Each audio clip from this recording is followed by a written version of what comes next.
To allow or disallow your Samsung Galaxy S24 Ultra to receive wireless emergency alert for Amber Alert, swipe down the top of the screen and then tap setting icon. Scroll down the screen to find safety and emergency. Tap safety and emergency. Tap wireless emergency alert. And then tap the on off switch next to Amber Alert to enable or disable this option.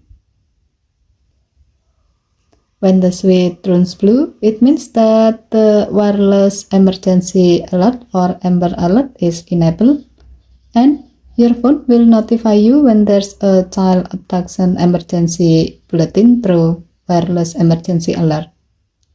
Okay, thank you for watching. Please help to like and subscribe. Have a nice day.